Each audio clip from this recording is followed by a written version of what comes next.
Hello student, सारणिक अर्थात determinants के कुछ क्वेश्चन अपन कर चुके हैं। 2x2 में अपन ने सॉल्व करना सीखा था। अब ये 3x3 का सारणिक है, इसका मान याद करना कैसे करते हैं। दो मेथड बताता हूँ। एक तो इसका प्रसार करना अर्थात विस्तार करना, ठीक, और दूसरा तरीका सीखेंगे अपन संक्रियाओं के द्वारा बिना विस्तार किए हुए सारणिक का मान कैसे ज्ञात करते हैं संक्रियाओं के द्वारा। तो पहले तो मैं बताता हूँ प्रसार करके और फिर बताऊंगा मैं संक्रियाओं के द्वारा कैसे करते हैं। तो चलिए पहला प्रसार वाला देखो। हल सारणिक दिया है, कैसे हल करेंगे, डायरेक्ट हल करना बता रहा हूँ इधर। तो पहले एक के सापेक्ष इसको खोलेंगे। 2x2 में मैंने सिखाया था, एक के सापेक्ष क्या बताया था, ये गायब और ये गायब, तो ये और ये गायब। क्या बचा आपका 5 8 6 9, ये सारणिक बचा 5 8 6 9। जब इसकी प्रैक्टिस हो जाएगी तो आप डायरेक्ट करने लगना, इसको डायरेक्ट खोल देंगे। अभी तो अपन एक स्टेप बढ़ा लेते हैं। सेकंड वाला यहाँ चिन्ह बदलता है, प्लस है तो माइनस, माइनस है तो प्लस, यहाँ पे माइनस लगता है। माइनस काय के सापेक्ष खोलना हो अपन को, 4 के सापेक्ष। समझना इसको, 4 के सापेक्ष कैसे खोलेंगे, ये इसके सामने का सब गायब, ये गायब और ये गायब, ये और ये गायब। क्या क्या बच रहा देखो, 2 8 3 9, 2 8 3 9। थर्ड नंबर काय के सापेक्ष 7 के, ये प्लस का है, प्लस का ही रहेगा। केवल ध्यान रखना है सेकंड नंबर का चिन्ह बदलना है, यहाँ माइनस लगता है, इस बात का विशेष ख्याल रखना। फिर आपका देखो इसमें क्या क्या बच रहा है, 7 में इसके सामने का ये गायब और ये गायब। देखो ये गायब, क्या बचा 2 5 3 6, 2 5 3 6। बोलो ये समझ में आ गया कि नहीं। एक के लिए किया था तो इसके सामने के पूरी चीज़ें गायब कर दी, कॉलम और रो। 4 के सामने किया था, 4 के सापेक्ष, तो ये 4 का कॉलम और 4 के सामने की रो पूरी गायब कर दी। और जब 7 का किया तो 7 का ये कॉलम और ये रो गायब कर दी, ये बचा। इसको हल कर लेते, जैसे 2x2 का आपने सारणिक हल करना सीखा था, ऐसा गुणा माइनस लगाकर ऐसा गुणा, ये तो 5 का 9 में गुणा हो गया 45, माइनस 6 का 8 में कितना हो गया 48। बोलो ये समझ में आ गया। ये ऋण 4, इसको हल करेंगे तो ये 2 का 9 में गुणा कितना हो गया 18, ऋण 3 का 8 में गुणा कितना बन गया ये 24, धन 7 के सापेक्ष जो आपका बना 2 का 6 में गुणा कितना हो गया 12, ऋण 3 का 5 में गुणा कितना हो गया ये 15। बोलो कोई दिक्कत, ये समझ में आया। मैं ये बोल रहा था कि अपन डायरेक्ट करना सीखेंगे कब, जब इसकी प्रैक्टिस हो जाएगी। ये वाली लाइन नहीं करेंगे, डायरेक्ट ही आएगी। कैसे, एक के सापेक्ष ऐसा किया तो 45 ऋण 48, ऋण 4 के सापेक्ष करेंगे 18 ऋण 24 और 7 के सापेक्ष करेंगे तो 12 ऋण 15। ये स्टेप डायरेक्ट आएगी, मगर कब, जब प्रैक्टिस हो जाएगी। अभी आप ऐसे ही करें। तो ये कितना हो गया, 1 45 में से 48 गए, मतलब 48 में से 45 घटाएंगे, बड़ी संख्या का चिन्ह लगा दो तो ऋण का क्या आ गया 3। ये भी बड़ी संख्या का चिन्ह लगेगा, 18 में से 24 घट रहा है, 24 में से 18 घटाएंगे कितना बचेगा 6, काय का आएगा ऋण का 6। आ रहा नहीं समझ में, धन 7, 12 में से 15 घटाओ, वही 15 में से 12 गया, बड़ी संख्या का चिन्ह लगा दो, ऋण का क्या बच गया ये 3। कोई दिक्कत, गुणा करो अंदर, 1 का ऋण 3 में गुणा तो ऋण 3, ये ऋण में ऋण का गुणा धन 4 6 कितने हो गए ये 24, धन का ऋण में गुणा क्या बन गया ऋण 7 या कितने हो गए 21। ऋण ऋण वाले जोड़ लो, ठीक है, तो ऋण 21 और ऋण 3 कितने हो गए ये ऋण के 24, ये धन के 24। असमान चिन्ह घटेंगे, बड़ी संख्या का चिन्ह आएगा, ये आ गया, इसका आंसर क्या आ गया 0। तो ये हो गई प्रसार करने वाली मेथड, बहुत उपयोग आएगी आपको। और अब बिना प्रसार के अर्थात विस्तार किए बिना संक्रियाओं के द्वारा सारणिक का मान कैसे ज्ञात करते हैं वो बता रहा हूँ इसी क्वेश्चन को। तो इसे नोट कर ले, पहले तो समझ में आ गया कैसे करना है। चलिए अब विस्तार किए बिना अर्थात संक्रियाओं से अपन इसे करेंगे। चलिए अब इस क्वेश्चन को अपन संक्रियाओं के द्वारा हल करते हैं बिना प्रसार के। क्या दिया है आपको, सारणिक 1 4 7 2 5 8 3 6 9। देखो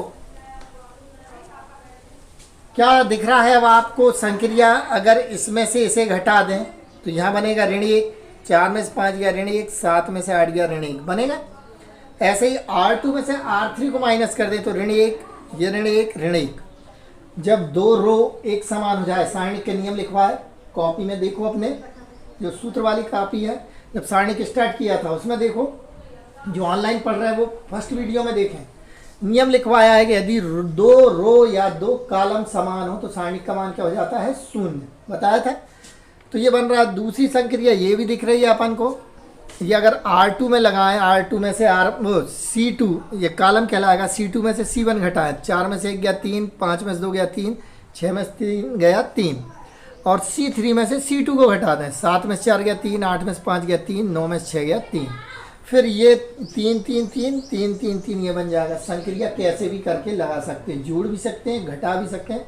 अधिकतम 0 बनना चाहिए, ऐसी संक्रियाएं आपको लगाना, ज़्यादा से ज़्यादा क्या बने, 0, या दो रो कॉलम क्या आ जाए समान। तो यहाँ दिख रहा, मैं लगाता R में, R1 implies R1 minus R2। चलो देखते हैं अपन क्या हो रहा है। देखो R1 में लिखना, R1 में से R2 को घटाकर 1 में से 2 गया ऋण 1, 4 में से 5 गया ऋण 1, 7 में से 8 गया ऋण 1। R2 में और लगा दो, अभी R2 यही लिखते और R3 यही लिखते, अगर यहाँ लिखें तो यहीं पे लगा देते, तथा R2 implies R2 minus R3। R2 में लिखना, R3 को घटाकर 2 में से 3 गया ऋण 1, 5 में से 6 गया ऋण 1, 8 में से 9 गया ऋण 1, R3 सेम हो गए 3 6 9। चूँकि R1 बराबर है R2 के, चूँकि R1 बराबर है R2, अतः सारणिक का मान क्या आ गया, शून्य। क्योंकि नियम क्या है, यदि किसी सारणी की दो रो या कॉलम का मान समान हो तो सारणी का मान क्या होता है, शून्य। तो ये आंसर, ये हो गई प्रसार, बिना प्रसार के संक्रियाओं के द्वारा सारणिक का हल। आप ये भी लगा सकते, जो मैंने बताया था, जैसी संक्रियाएं समझ में आ रही हो अपन वैसा यूज कर सकते हैं। तो कोई दिक्कत, ये समझ में आया ये। तो ये आपने किया बिना प्रसार के, अर्थात काय के द्वारा सारणिक का मान ज्ञात करना, संक्रियाओं के द्वारा। नोट करो इसको। चलिए अगला क्वेश्चन, ये सारणिक 1 omega omega square omega omega square 1 omega square 1 omega का मान ज्ञात कीजिए बिना प्रसार के, अर्थात संक्रियाओं के द्वारा। ठीक है, आप प्रसार भी कर सकते हैं, 1 के सापेक्ष, माइनस ओमेगा के सापेक्ष और ओमेगा स्क्वायर के सापेक्ष। पर मैंने फार्मूला लिखवाया, सीधा दिख रहा है, क्या लिखवाया, 1 धन ओमेगा स्क्वायर का मान क्या होता है, शून्य। पढ़ा है ये फार्मूला, यहाँ दिख रहा है। अगर सबको जोड़ दें एक साथ, 1 धन ओमेगा स्क्वायर, यहाँ पर भी यही बनेगा, ओमेगा स्क्वायर 1 ओमेगा स्क्वायर 1 धन ओमेगा बन रहा। ऐसे इसको भी जोड़ देंगे तो भी सेम आ जाएगा। तो R1 में लिख दो या C1 में लिख दो, कहीं भी कर सकते हैं। तो C1 में लिख देते, C1 implies C1 plus C2 plus C3, तीनों को जोड़ रहे हैं। ये हल स्टार्ट हो गया, इसका डायरेक्ट कर दे रहा हूँ मैं।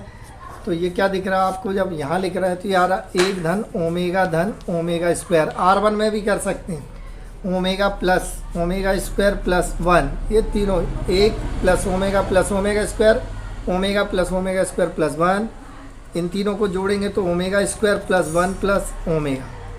C2 से कोई बात नहीं करी तो ये ओमेगा स्क्वायर 1, यहाँ ओमेगा स्क्वायर 1 और ये आ गया ओमेगा। अब हम जानते हैं 1 धन ओमेगा स्क्वायर बराबर क्या होता है, शून्य। तो ये सब वही है, तो ये आ गया आपका क्या, 0 0 0 ओमेगा स्क्वायर 1 ओमेगा स्क्वायर 1 और ये ओमेगा। नियम क्या है, किसी भी सारणी के एक कॉलम या रो के समस्त अवयव शून्य है तो सारणी का मान क्या होता है, शून्य। या इसको खोल लें अपन, शून्य के सापेक्ष प्रसार कर दें, फिर इसमें ओमेगा के सापेक्ष माइनस ये ओमेगा स्क्वायर के सापेक्ष, आंसर शून्य ही आएगा, क्योंकि एक कॉलम पूरा क्या है, शून्य। यहाँ लिख देंगे, चूंकि C1 क्या है, C1 के समस्त अवयव क्या है, शून्य है, अतः सारणिक का मान क्या होगा, शून्य। नोट कर लो इसको, समझ में आया कि नहीं, सरल है ना ये क्वेश्चन। प्रसार करके भी कर सकते हैं आप इसका, 1 के सापेक्ष, ये ओमेगा के और ओमेगा स्क्वायर, सेकंड नंबर में माइनस लगता है, पता है ना ये।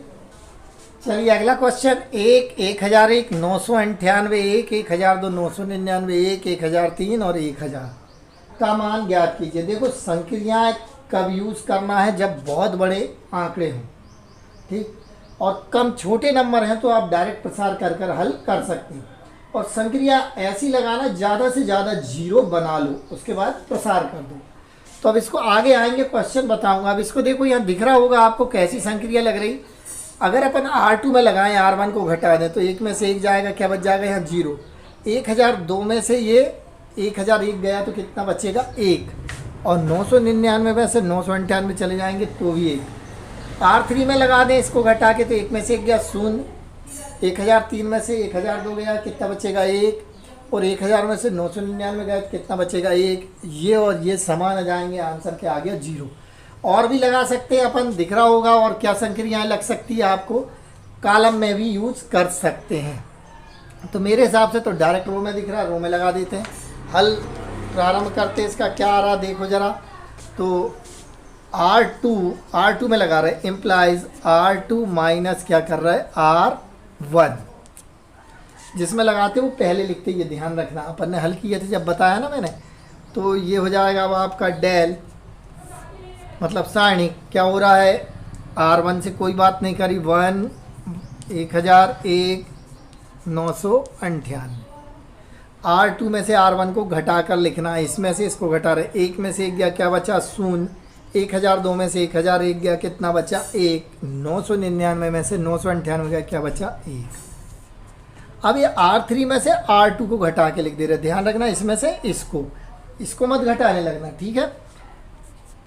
तथा क्योंकि यहाँ से प्रोसेस चल रही, इसमें लिख रहा है, अगली प्रोसेस करते हुए यहाँ से लिखते R3 implies R3 minus R2। R3 में लिखना, R3 में से R2 को घटाकर। एक में से एक गया, क्या बचा 0। 1003 में से 1002 गए, क्या बचा 1। 1000 में से 999 गए, क्या बचा 1। अब आप देखो दो समान हो गए, R2 और R3, तो सारणी का मान क्या हो जाएगा 0। चूँकि R2 बराबर है R3, अतः आंसर क्या आएगा 0। नियम है ना, सारणी के दो रो या कॉलम समान हो, कॉलम के अवयव क्या हो समान, तो सारणी का मान क्या हो जाता है 0। ये 0 1 1, ये 0 1 1 आंसर। आप प्रसार करके भी देख लो, इसका आंसर 0 ही आएगा, ठीक है ना। कोई दिक्कत इसमें, समझ में आया। चलिए आज के लिए फिर आप लोगों का ये होमवर्क है, ये पहला सारणी के, दूसरा तीसरा, इन दोनों के आंसर 0, इसका ऋण के 12। आप डायरेक्ट प्रसार भी कर सकते हैं, एक दो संक्रियाएं भी लगाकर ज़्यादा से ज़्यादा 0 बना ले। पहले बन जाएगा जैसे इसमें देखें तो इनको प्लस कर देना, R1 implies R1 plus R2। तो एक में ऋण 1 जुड़ेगा तो 0, यहाँ 5, और 4 में 0 जुड़ेगा तो 4, तो 1 0 एक्स्ट्रा बन जाएगी। फिर प्रसार कर देना डायरेक्ट, ठीक है ना। बात समझ में आ रही। ज़्यादा से ज़्यादा 0 बना लो, या डायरेक्ट भी प्रसार कर सकते तो पहले बताएं। इनको भी आपको करना है तो आप क्या कर सकते हैं, इसमें डायरेक्ट प्रसार कर सकते हैं या संक्रिया भी लगा सकते हैं, ऐसे संक्रिया लगा सकते हैं, ठीक है। तो ये आपका हो जाएगा आसानी से। 19 में से 17 गए, कितने बचेंगे यहाँ 2, 9 में से 8 गया 1, और ये 1 में से 1 गया 0। 17 में से 15 गया 2, 8 में से 7 गया 1, और 1 में से 1 गया 0। ये 2 समान आ जाएगा। C1 में से C2 घटा देना, और C2 इम्प्लाइज करेगा C2 में से C3, आंसर 0। डायरेक्ट प्रसार भी कर सकते हैं। ऐसे ही इसमें आप संक्रियाएं लगा सकते हैं या डायरेक्ट प्रसार कर सकते हैं। करके देखना, नहीं बने तो पूछ लेना, मैं करा दूंगा, ठीक है। अब अपन अगली क्लास में कुछ और इम्पोर्टेंट क्वेश्चन करेंगे, इनको बहुत अच्छे से करना सीख लो, मेथड सीख लो। समझ में आ गई बात। नेक्स्ट क्लास में अपन मिलेंगे। जो ऑनलाइन पढ़ रहे हैं वो बेल आइकॉन के साथ चैनल को सब्सक्राइब कर लें, ताकि जैसे वीडियो डालें तो आपको मिल जाए। ग्रुप बनाकर पढ़ाई करो। जो भी चैप्टर पढ़ रहे हैं पार्ट 1 से पढ़ाई करना, वीडियो डाले पार्ट 1, पार्ट 2, पार्ट 3, तो ऐसे पढ़ाई करोगे तो आसानी से समझ में आएगा। अब अपन नेक्स्ट क्लास में मिलेंगे। जय हिंद।